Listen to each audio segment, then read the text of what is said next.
यहाँ पर देखिए ये सवाल जो आपके स्क्रीन के सामने है, आप जो है एग्जाम का कोई भी मॉडल पेपर उठाकर देखिएगा, आपको इस मॉडल की सवाल हर बार आपको नजर आएगी। देखिए अंक में थोड़ा बहुत बदलाव हो सकता है। आज की इस वीडियो में आपको हम ऐसे ही 2 सवाल बताने वाले हैं। अगर आपने दोनों के सवाल के नियम को सीख लिया तो समझ लीजिए कि आपको कोई भी प्रॉब्लम नहीं होगी। आप उठाकर देखिएगा एग्जाम में ये सवाल कई बार पूछेगी। कोई भी model paper question bank book होगी, आप उसमें उठाइएगा, एनसीईआरटी बुक में मिलाइएगा, एग्जाम्पल में भी आपको सेम इसी प्रकार की सवालें दी गई हैं। इसका मतलब सीधा है कि ये सवाल एग्जाम में कन्फर्म पूछी जाएगी। तो चलिए इसको देखते हैं आखिर कैसे करना। और यूपी बोर्ड एग्जाम में जो है ये पूरे 4 या फिर 6 नंबर का आता है। तो ध्यान देना, आज की इस वीडियो से आपको 4 नंबर और 6 नंबर तो कन्फर्म मिलने वाले हैं। तो चलिए देर नहीं करते हैं और इसको देखते हैं आखिर करना कैसे है। बिल्कुल आसान तरीके से बताएंगे।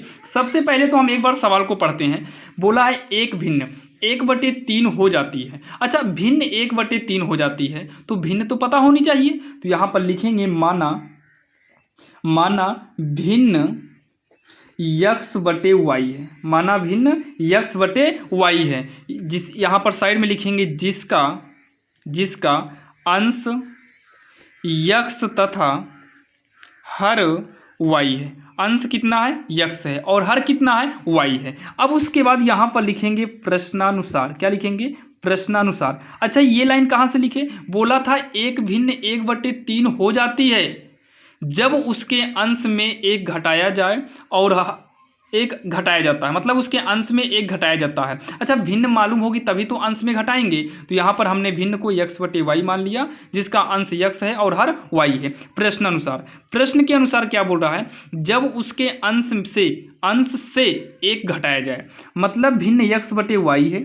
अब इसके अंश से हम एक घटा दे रहे हैं, अंश से एक घटा दे रहे हैं। हर के बारे में कोई भी नाम नहीं लिया, कोई भी चर्चा नहीं, तो हर से मतलब नहीं है।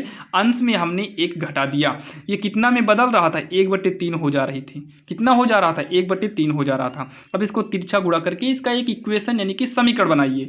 3 से ऐसे तिरछा गुणा करेंगे तो यक्स माइनस वाई का नाम वाई होगा। नहीं, ये 3 से गुणा कराएंगे, यक्स माइनस 1 है, वाई का नाम वाई होगा।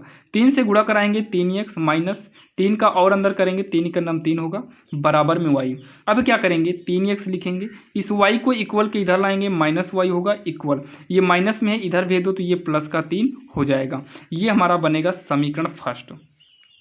अब उसके बाद पुनः प्रश्नानुसार क्या बोल रहा है? फिर से बोला है इसमें, और वह 1/4 हो जाती है, मतलब ये 1/4 हो जाएगी भिन्न, जो यक्स बटे वाई थी ये 1/4 हो जा रही है जब हर में 8 जोड़ा दिया जाता है। मतलब हर में 8 जोड़ दिया जाए, मतलब हर में हम 8 जोड़ेंगे, अंश से मतलब नहीं है।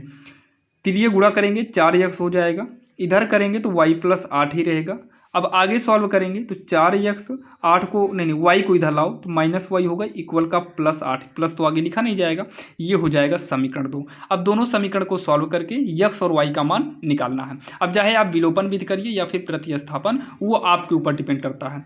ये भी माइनस वाई है, ये भी माइनस वाई है, माइनस माइनस में है, ये दोनों कटेंगे नहीं क्योंकि माइनस माइनस जुड़कर 2y हो जाएगा। अच्छा, माइनस में ये भी है, माइनस में एक काम करिए घटा दीजिए, घटाते समय एक का चिन्ह बदल जाएगा। तो यहाँ पर लिखेंगे समीकरण 1 में से समीकरण 2 को घटाने पर तो पहले समीकरण 1 लिखेंगे। समीकरण 1 कितना है? 3x minus Y equal 3। समीकरण 2 कितना है? 4x माइनस वाई इक्वल का 8। घटाइए तो ये माइनस होगा, ये माइनस है, ये प्लस हो जाएगा, ये प्लस में है माइनस होगा, तो minus Y plus Y cut गया। 3x में से 4x को घटाएंगे तो माइनस x होगा इक्वल 3 है, ये माइनस 8 है तो माइनस का 5 होगा, माइनस से माइनस को काटेंगे तो x इक्वल कितना आ जाएगा? 5 आएगा।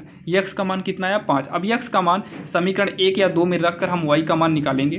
तो यहाँ पर साइड में निकाल लेते हैं। यहाँ पर x का मान हम समीकरण 1 में रखते हैं तो लिखेंगे x का मान समीकरण 1 में रखने पर, तो आइए x का मान हम समीकरण 1 में रखते हैं। तो 3 गुणे x आ गया, x के स्थान पर कितना करेंगे? 5 माइनस वाई इक्वल 3, 3 बचे का 15 होगा, माइनस वाई इक्वल में 3, माइनस वाई इक्वल 3, 15 इधर लाएंगे तो माइनस 15 होगा, माइनस वाई ये घटाएंगे माइनस का 12 आएगा, तो माइनस से माइनस काटेंगे, वाई इक्वल कितना आ जाएगा? 12 आएगा। तो यहाँ लास्ट में लिखेंगे अतः वह भिन्न x बटे वाई है, तो x के स्थान पे कितना है? 5 और y के स्थान पे 12, यानी कि अतः वह भिन्न 5/12 है। यही हो जाएगा इसका आंसर, जो कि काफ़ी आसान तरीके से आपको बताया है और आपको समझ में भी आया होगा, जो कि ये काफ़ी आसान थी। और सेम इसी प्रकार से और देख लेते हैं। बाकी ये देखिए बुक में देखो ये सवाल है और सेम ऐसे पलटेंगे तो फिर वही सवाल आपको मिलेगी, मतलब उसी मॉडल से है लेकिन थोड़ा सा ये चेंज है। और भी ये देखेंगे आप, देखिए ये हम क्वेश्चन बैंक लिए हैं, देखो पीछे आपके सामने ही पलट रहे हैं, तो पीछे पलटेंगे तो ये देखिए फिर से सेम इसी मॉडल का सवाल है, जो कि आपको ये वाली सवाल बता चुके हैं। और भी पलटेंगे तो फिर से आपको दिखा दे रहे हैं, फिर आपको ये सवालें मिलेंगी। ये देखिए फिर ये सेम भिन्न और मतलब अंश और हर के रूप वाली है, सेम है। और भी पलटेंगे और भी सवालें हैं, आप लोग देखिएगा बुक जो आपके पास हो, कन्फर्म बता रहे हैं कि आपको ये एग्जाम में पूछी जाएगी, आप लोग इसको देख लीजिएगा। और बाकी और भी इंपॉर्टेंट क्वेश्चन आपको डिस्क्रिप्शन में लिंक दे देंगे, वहां पर जाकर देखिएगा। तो चलिए सेम इसी प्रकार से एक सवाल और देख लेते हैं, ताकि आपका डाउट क्लियर हो जाए। और आपको बता दें, जब आपको सवाल आती रहे तो आप लोग साथ में हमारे साथ करते चलिएगा। तो चलिए हम इसको देखते हैं, सेम उसी मॉडल से है लेकिन थोड़ा सा ये चेंज है, ध्यान देना, थोड़ा सा ये क्या है, चेंज है। तो आप लोग करते चलिएगा, अगर आप कर सकते हैं तो वीडियो को से चलते रहने दो और आप हमारे साथ करते चलिए, और जो भी आपका मिस्टेक हो आप मिलाते चलना। यहाँ पर लिखेंगे माना भिन्न x/y है। फिर उसके बाद क्या करते थे, यहाँ पर लिखे थे जिसका अंश x तथा हर y है, लिखना हो लिख दीजिए। फिर यहाँ पर हम लिखेंगे प्रश्नानुसार, क्या लिखेंगे, प्रश्नानुसार। क्या बोला है, 1/3 हो जाता है, मतलब जो x/y है ये 1/3 हो जाएगा जब उसके अंश में 1 जोड़ दिया जाए, मतलब अंश में 1 जोड़ दिया जाए, हर से मतलब नहीं है। अब इतना करते ही आप तुरंत तिरिया गुणा करेंगे तो 3x + 3 करना 3, इधर से कराएंगे y का नाम y होगा, 3x, y को इधर लाएंगे -y, 3 इधर आ जाएगा -3, जो कि ये बनेगा हमारा समीकरण 1 बन जाएगा। फिर उसके बाद यहाँ पर साइड में लिखेंगे पुनः, फिर क्या बोला, वह 1/4 हो जाता है, मतलब x/y ही भिन्न जो है ये 1/4 हो जाएगा जब इसके हर से 1 घटाया जाए, हर से 1 क्या किया जाए, घटाया जाए। तो हर से 1 घटाने पर तिरिया गुणा करेंगे 4x, इधर से करेंगे तो हो जाएगा y - 1, इका नाम y - 1 होगा, तो 4x इधर आएगा -y होगा, इक्वल ये -1 को लिखेंगे और ये बनेगा हमारा समीकरण 2 बन जाएगा। अब क्या करना है, पहला समीकरण क्या है, 3x - y = -3, अगला क्या है 4x - y - 1। देखिए ये भी -y है, ये भी -y है, कटेगा नहीं, तो यहाँ पर लिखेंगे समीकरण 1 में से समीकरण 2 को घटाने पर, 2 को घटाने पर, तो समीकरण 1 में से क्या करना है, समीकरण 2 को घटाना है। तो यहाँ पर देखिए को घटाने पर, आइए घटाते हैं। तो घटाते समय नीचे वाले का चिन्ह बदलेगा, ये प्लस में माना जाता अब माइनस हो गया, ये माइनस में है अब प्लस हो जाएगा, ये माइनस है ये प्लस हो जाएगा। इसी में नहीं बनाना है, इसके नीचे करना है। जैसे ही ये चिन्ह बदलता है तो ये ऊपर वाले चिन्ह की वैल्यू खत्म हो जाती है, तो -y ये +y कट जाएगा। ये 3x है, ये -4 है, 3 में से 4 घटेगा नहीं, 4 में से 3 घटाएंगे तो -x होगा। ये माइनस में 3 है, नीचे +1 माना जाएगा, क्योंकि ये चिन्ह बदलने के बाद चिन्ह खत्म हो गया इसमें, यानी कि इसकी वैल्यू खत्म है, इसकी वैल्यू नहीं मान्य होगी। तो -3 + 1 माइनस का 2 आएगा, माइनस से माइनस को हटाइए, x बराबर कितना आ गया 2। अब x का मान उठाकर समीकरण 1 में या फिर समीकरण 2 में रखना है। तो यहाँ पर समीकरण 2 हमको नीचे दिखाई दे रहा है, तो 2 में ही रख देते हैं।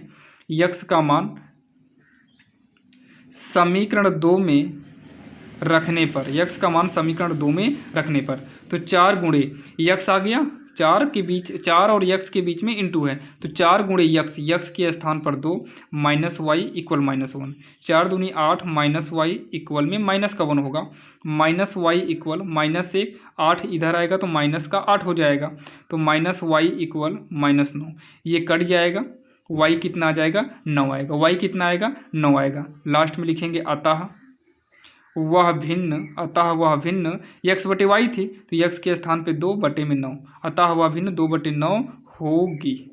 ये हो जाएगा इसका आंसर, जो कि काफ़ी आसान था और आपके समझ में भी आया होगा। जैसे कि आपने देखा आज की वीडियो में 2 सवाल, और दोनों सवाल काफ़ी आसान थे और सेम दोनों जो है एक ही मॉडल से था। तो चलिए आपको मिलते हैं नेक्स्ट वीडियो में। और हाँ, अगर आपको और भी ऐसे इंपॉर्टेंट क्वेश्चन चाहिए तो आपको हम डिस्क्रिप्शन में लिंक दे देंगे, वहाँ पर जाकर आप सभी वीडियो को लाइन बाय लाइन देख सकते हैं। और हाँ, अगर आप प्लेलिस्ट से पढ़ते हैं तो आपको वीडियो यानी सवाल को इधर उधर हेरने की जरूरत नहीं पड़ेगी, वहाँ पर सारी सवाल आपको लाइन से दी जाएगी, जहाँ से आप जो है बिना समय गवाए आप आसानी से पढ़ सकते हैं और अपने बोर्ड एग्जाम की बेहतरीन से बेहतरीन तैयारी कर सकते हैं। और कुछ भी करके आपको कंफर्म जो है 100 में 100 इस बार लाना है, और 100 में 100 नंबर लाने के लिए जितना भी इंपॉर्टेंट क्वेश्चन है वो सभी हमने करा रखा है।